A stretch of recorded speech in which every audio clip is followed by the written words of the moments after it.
Hello दोस्तों, नमस्कार। आप सभी का स्वागत है हमारे यूट्यूब चैनल अपना इंडिया में।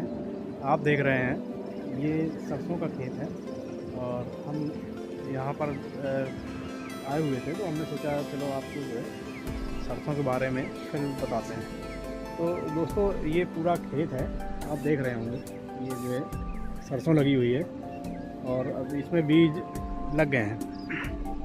तो दोस्तों, ये सरसों मतलब हम लोग दैनिक जीवन में यूज करते हैं और इस सरसों का उपयोग बहुत ही महत्वपूर्ण है हमारे जो है जीवन में, क्योंकि बिना इसके हमारे यहाँ भोजन नहीं बन सकता। सरसों का हर पकवान में, हर सब्जी में, हर चीज़ में उपयोग होता है। किसी भी तरह का पकवान आप बनाएं तो इसका उपयोग होता है और ये सबसे शुद्ध और बेहतर तेलों में माना जाता है।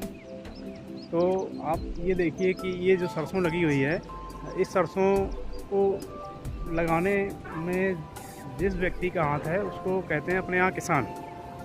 और किसान हमारे पूरे भारत में खेती करता है और खेती करता है तो ये उसका परिणाम है। आप देखते हैं दोस्तों कि इस तरीके से जो भी फसल उगती है तो इसके पीछे बहुत मेहनत लगी होती है। इस मेहनत का जो श्रेय जाता है हमारे भारत के जो छोटे छोटे लघु और सीमांत किसान हैं उनको जाता है, बड़े किसान हैं उनको जाता है। तो दोस्तों, आप देखिए कि किसान कितनी दिन रात मेहनत करता है, लेकिन किसान को इसका क्या मूल्य मिलता है, किसान कितना इससे कमाता है, क्या उसको जो है धन मिलता है। तो दोस्तों, किसान हमारे यहाँ दो तरह के होते हैं। एक वो किसान जो जिनकी खुद की ज़मीन है और ख़ुद की ज़मीन पर अपना मेहनत करके और उगाते हैं। दूसरा किसान वो है जिसके पास ज़मीन नहीं है लेकिन वो किसान से किराए पर या लीज पर ले लेता है, बटाई पर ले लेता है और फिर खेती करता है। खेती करने के बाद उसमें लागत लगती है। लागत जैसे जुताई हो गई, बखराई हो गई, पानी की सिंचाई हो गई, बीज हो गई, खाद हो गई, पेस्टिसाइड हो गए। तो इस तरह से किसान बहुत सारी लागत लगाता है, लेबर लगती है, तब जाकर के कहीं इसका ये परिणाम आता है। और इस परिणाम के बाद किसान को क्या मिलता है, तो आप देखिए कि किसान बहुत मेहनत करने वाला है हमारे देश में,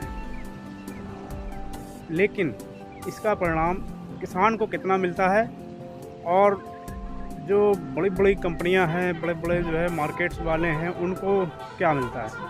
तो एंड टू एंड ये होता है कि किसान को तो बहुत कुछ नहीं मिल पाता है, थोड़ा बहुत उसके हिस्से में आता है, लेकिन जो बड़ी कंपनियां हैं जो इसको प्रोसेस करती हैं और उस प्रोसेस करके जो पैसा कमाती हैं वो सारा बड़ी कंपनियों को जाता है। हमारे किसानों को उतना पैसा नहीं जाता है, क्योंकि इसको बिना प्रोसेस के तो इसको खा नहीं सकते, है ना। हालांकि इसका जो बीज होता है वो हम लोग बहुत सारी चीज़ों में उपयोग करते हैं। इसका अचार जब बनाते हैं तो उसमें डालते हैं और अन्य तरह की तमाम चीज़ें बनाते हैं तो उसमें उसको यूज करते हैं फ्लेंग के रूप में, फ्लेवर के लिए। तो इसका जब हम लोग जो है क्या है कि लोकल स्तर पर ग्रामीण एरिया में अपना जो कोल्हू लगे होते हैं उनसे तेल निकलाते हैं और फिर उस तेल को इस्तेमाल किया जाता है। और एक्चुअली वही तेल जो होता है वो शुद्ध तेल होता है और उस तेल से ही फिर हमारे यहाँ सब्जियाँ और पूड़ी और बहुत सारी चीज़ें बनाई जाती हैं, बहुत सारे पकवान बनाए जाते हैं। होली, दिवाली, ईद, इस तरीके के त्योहारों में इसका इस्तेमाल होता है।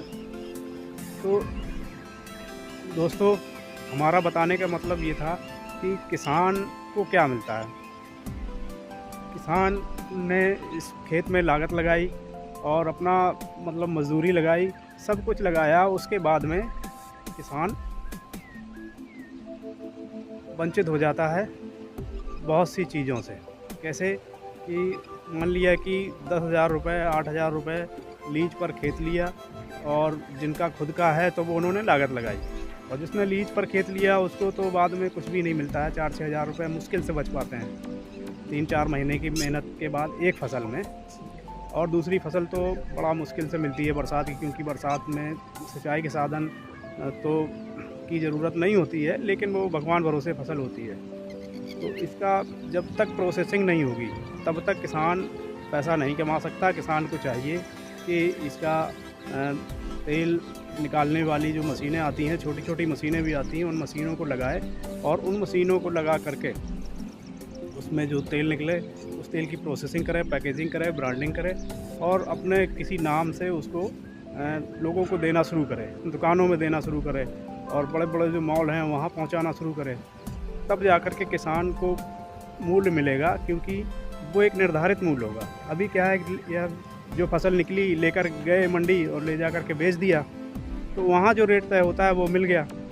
लेकिन असल जब इसकी जो वैल्यू है वो तभी मिलती है जब इसकी प्रोसेसिंग और पैकेजिंग हो जाती है, वही लोग पैसा कमाते हैं। और जो इस तरीके से जो बड़ी कंपनियां हैं वो पैकेजिंग, प्रोसेसिंग और ब्रांडिंग करके ही मार्केट में ले जाती हैं, तो उनको बहुत बड़ा मुनाफा होता है और किसान को मुश्किल से 10-15 हज़ार रुपये बच जाता है और उसी में उसका गुजारा चलता है।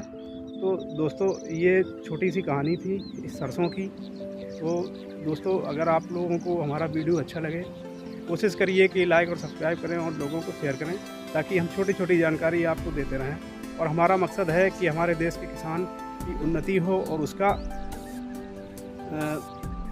जो कमाई का ज़रिया है वो बढ़े। कैसे उसकी इनकम दुगनी होगी? इनकम दुगनी तभी होगी जब तक वो जो है अपना जो उत्पाद है उसका मूल्य निर्धारित नहीं करेगा, प्रोसेस नहीं करेगा, तो उसकी आमदनी नहीं बढ़ेगी। तो साथियों, धन्यवाद। अगले वीडियो में फिर मिलेंगे।